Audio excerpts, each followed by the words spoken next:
I think a lot of folks have the assumption that a resume goes into an applicant pile. Chatbots or ATS bots will kick you out or move you forward. And then it's all just about having conversations after. And so at the end of each cohort, we would have the showcase. So hiring managers would take time out of their day to go look at everyone else's work, not just their teams, but also the other interns and see what was going on. Almost like a portfolio show, right? So a lot of, hiring managers, this is their favorite program the whole year.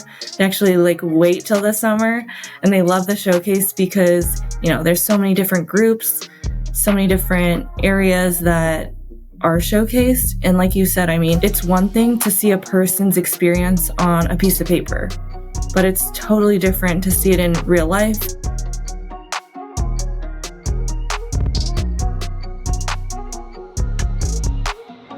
Hey, what's up, world? This is Henry with Talent Roadmap, a podcast designed for job seekers in tech. Our show is dedicated to interviewing folks in my network where I can capture their stories, their tips, advice in their job seeker journey. And today I have Grace with me. Grace and I met a few years back just through some networking. Grace, if you don't mind, maybe sharing a quick summary of your background, your career, your story, and then we'll kind of get to some follow-ups. So Grace, welcome to the show and pass it off to you. Thank you, Henry. Thanks for having me.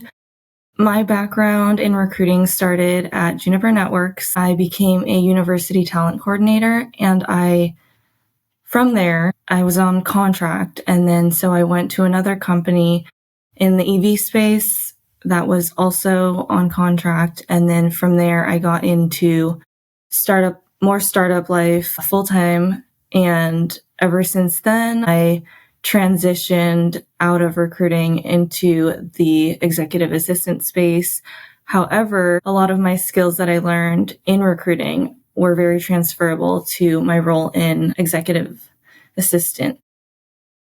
Okay, cool. I want to touch on that a bit later, but you mentioned university talent acquisition, and this has always been a skill set I wasn't, lucky enough to gain, but how does that work? I think a lot of folks watching are going to be, leaving college or boot camp or just, high school in general. So how does university talent acquisition work from a process and workflow standpoint, if you can recall the days from Juniper? Yes, of course. So it works really similar to, applying to a regular job. It's just, these roles are focused mainly on people just getting out of college and getting their foot into the corporate world. So at Juniper, we would, collect resumes as per usual and then screen them. We still had the same kind of process, a little less, rigorous as a full-time role for more experienced applicants. But for the university talent program as well, not only, do you get your foot in the door in the corporate world, but also you do a showcase at the very end. So you can, showcase all your work. And since this is a role right out of university, it wasn't technically a full-time role because they were trying to get into the corporate world. So the talent program lasted about 3 months. And so after you showcase your work, then hiring managers can either convert you, this is how it worked at Juniper. So I don't know other companies, but, you get converted, or if, you do want to get, other companies to see your stuff, you can showcase that on your LinkedIn and get other offers. And even if you got an offer at Juniper, you could still figure out, okay, do I want to stay at Juniper or do I want to take my skill set somewhere else? Interesting. So you said talent program. Does that mean internship, or is this essentially, this isn't an internship because the individual's already graduated, right? Right. Again, this is so foreign to me. So it's a 3-month maybe work trial. Is that? Yes, that's basically what it was. It's just they had a more formal, name for it, but it's not technically an internship, like you said, because they're already experienced and have their education background in the field that they're going to be working in.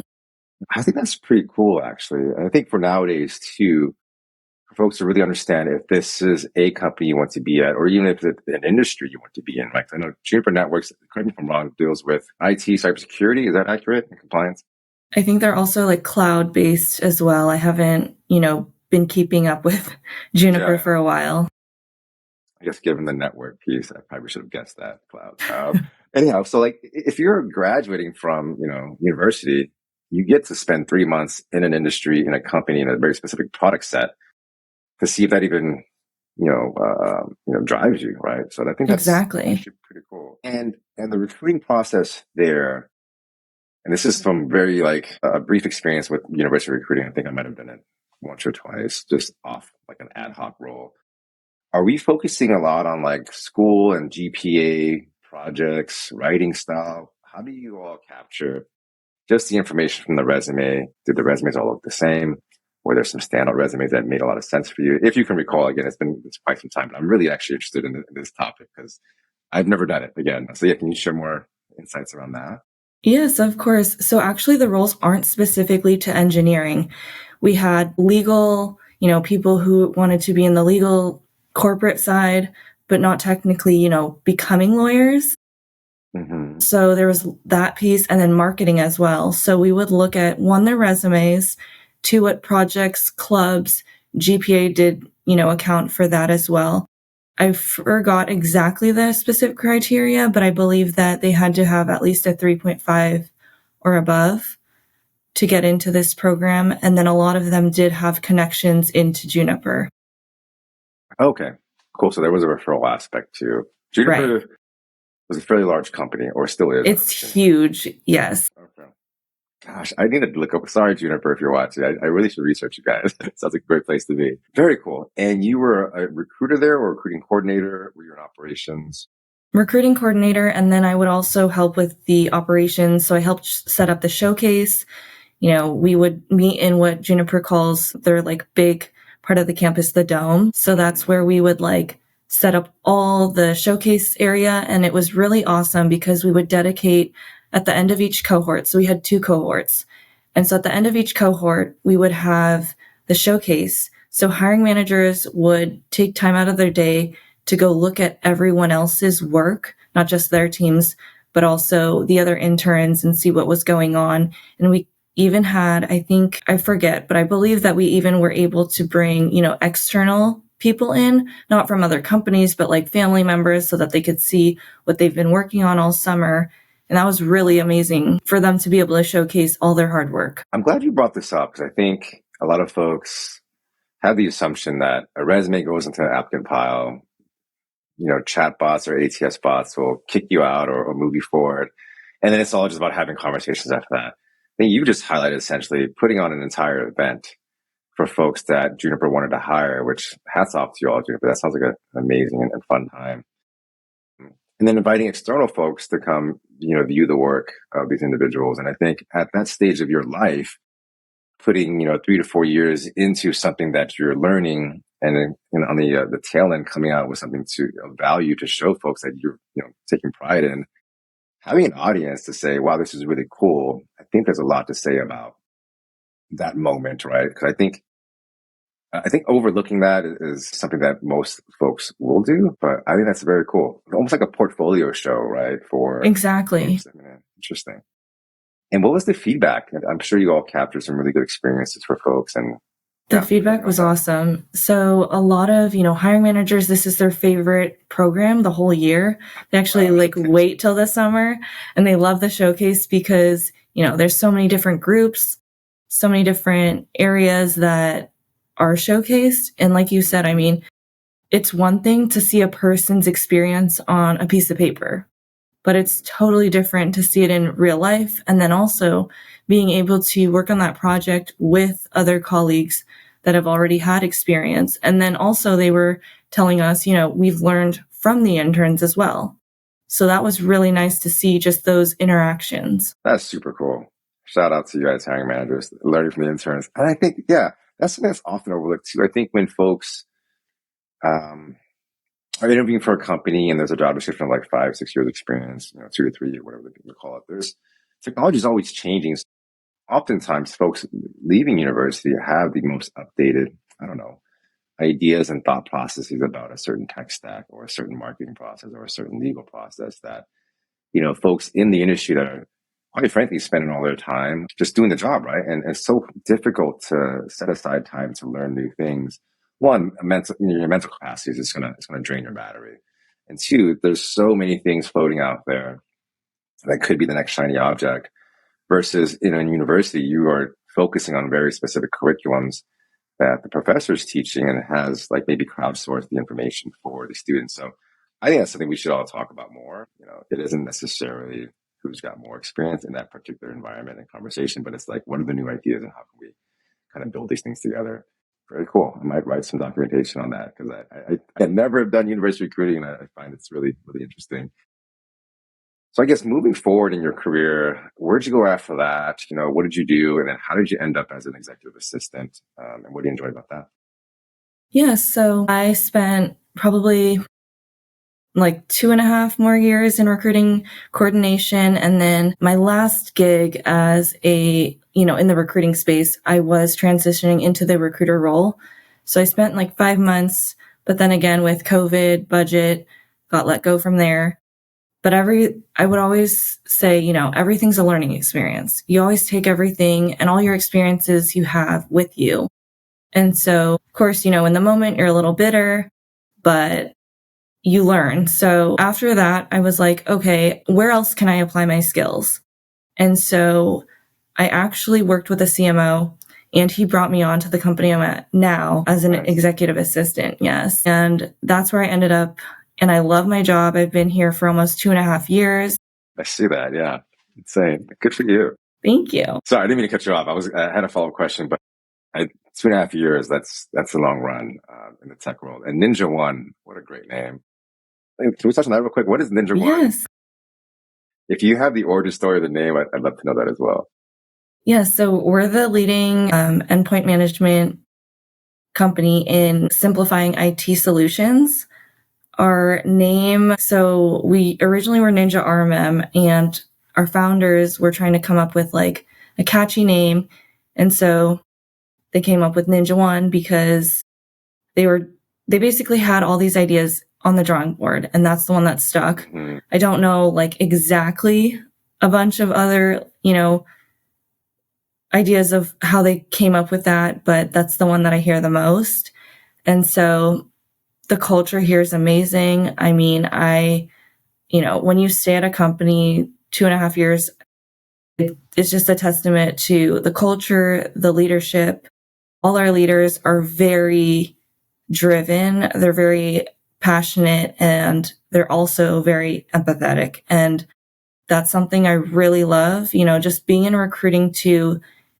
You look for that piece wherever you go. Nowadays, I mean, I talk to my parents all the time about it's unheard of. Like my mom was at HP for 30 plus years. Yeah.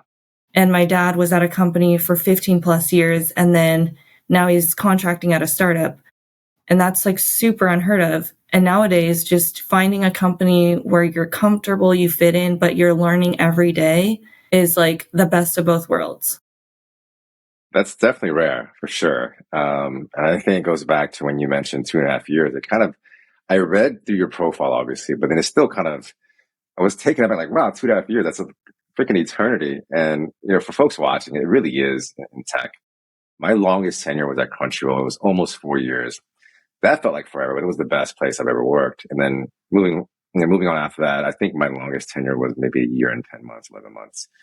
So even just getting to the 2-year mark, I wouldn't say in just tech in general, just anywhere, right? It just feels like a milestone for sure. So congrats to you. Congrats to the team at Ninja One. It sounds like a great place. I wanted to kind of build a bridge or marry the two, recruiting coordination and executive assistant work or EA work. Obviously, there's things that you've done as a recruiting coordinator.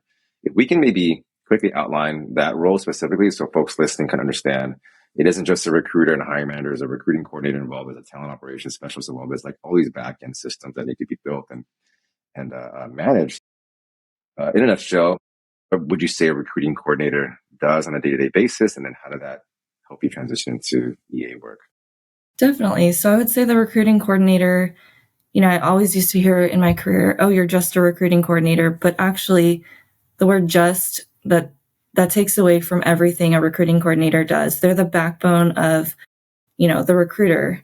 They help so much on a day-to-day basis with scheduling, coordination, even, we're technically on the customer service side, I would say. I like to look at it that way because our hiring managers are our clients and we are, technically like the customer service reps, right?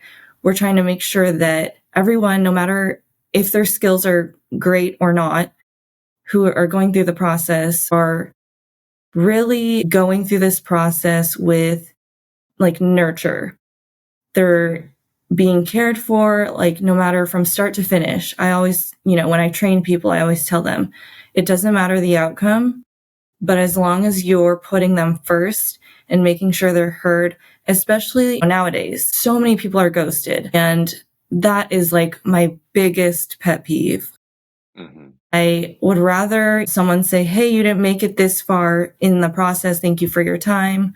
But as long as you know, okay, I have an answer, I have a response, like, thank you, I'll go look somewhere else. And, maybe it wasn't meant to be in that sense. Man, you and the rest of the world. Even myself, so I hate ghosting and I hate being ghosted. I actually feel really guilty if I find an email that has been sitting there for like a week that I read through but forgot to respond.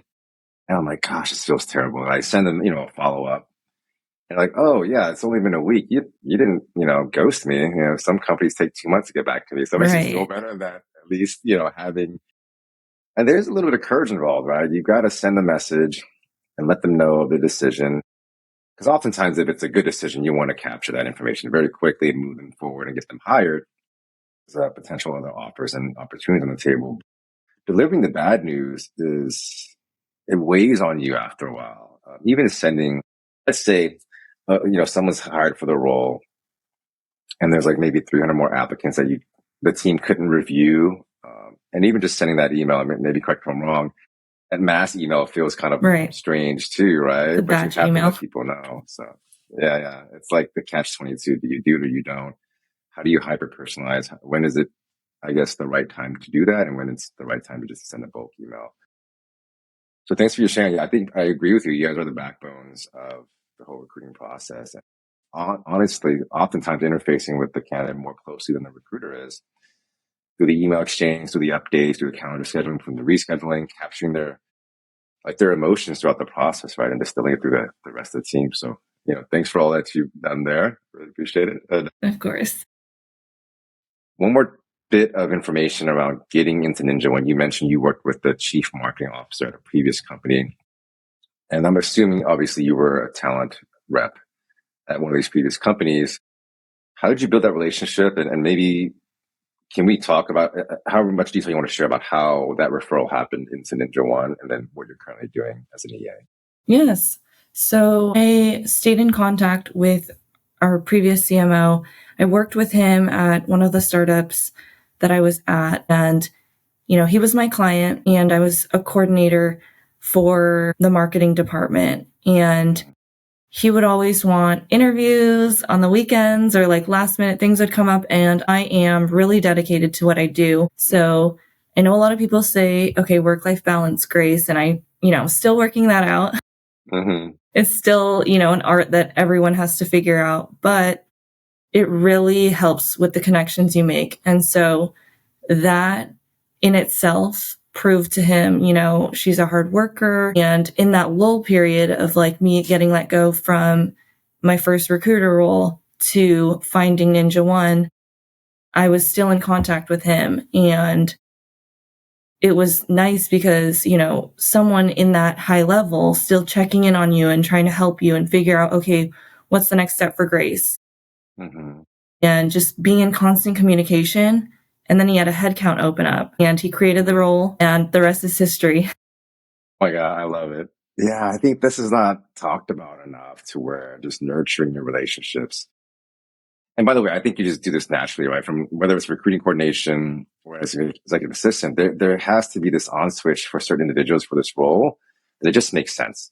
Like working on the weekends, I don't mind either. And I think there's seasons to like the type of work we do and how much energy you put in, because if it's urgent, who else is going to do it, right?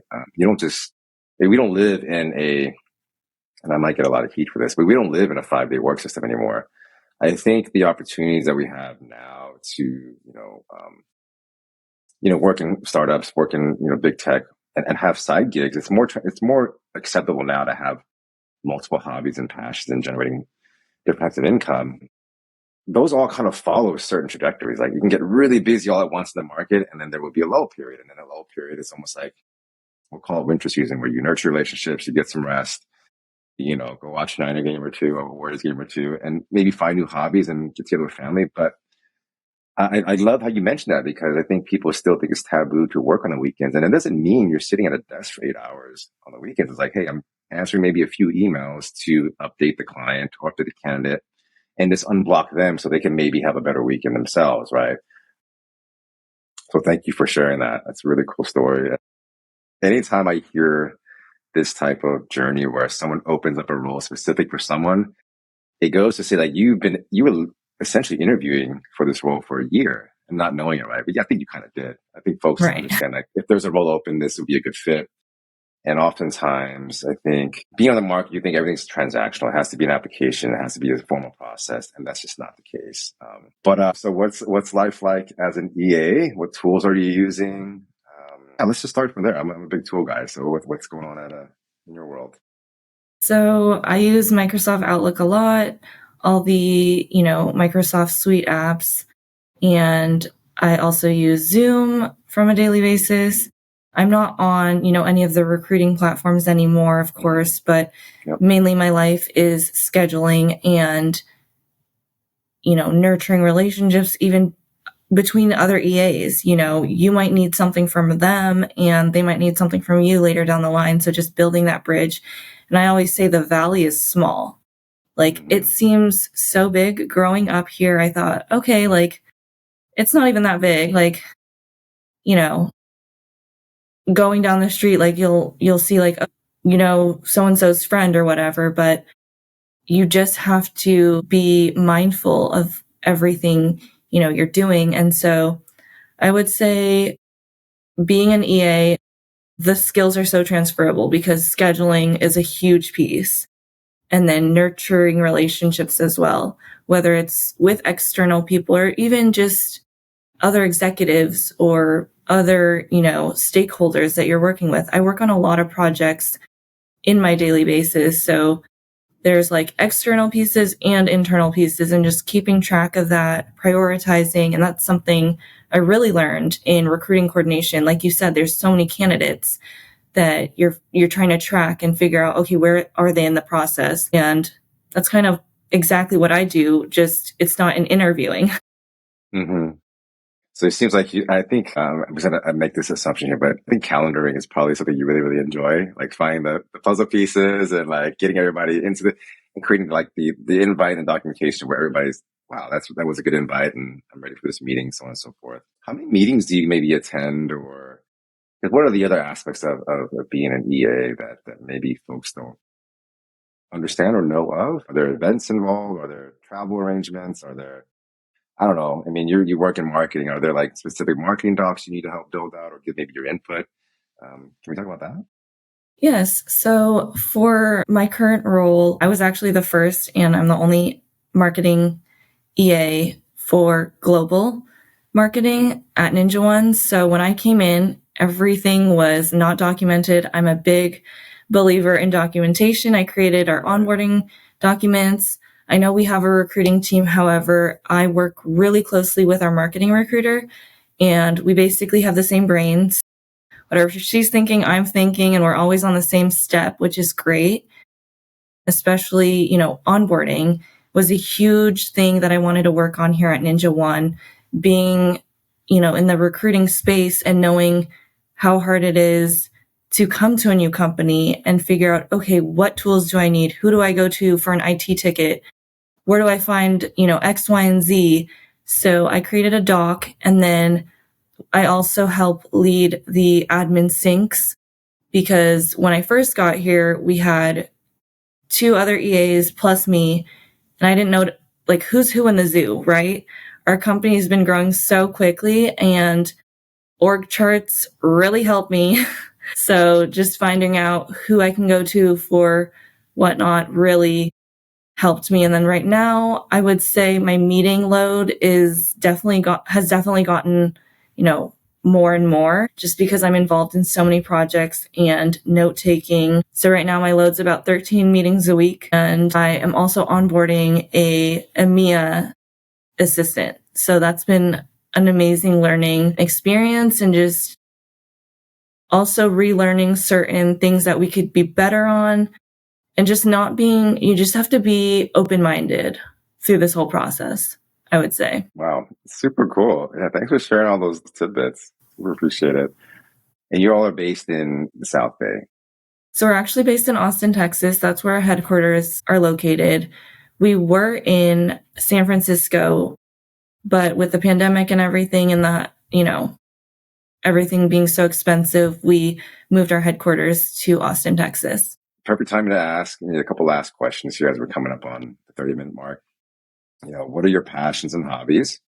And then we'll close out with maybe one tip you can share with job seekers in today's market. So let's start with passion and hobbies, and a tip for job seekers to close out. So what are those for you, Grace? So I would say my passions are mental health for sure. Being in the Valley and the work I do, I feel like that's something super important. You have to have your balance of work and like what's your life outside of work.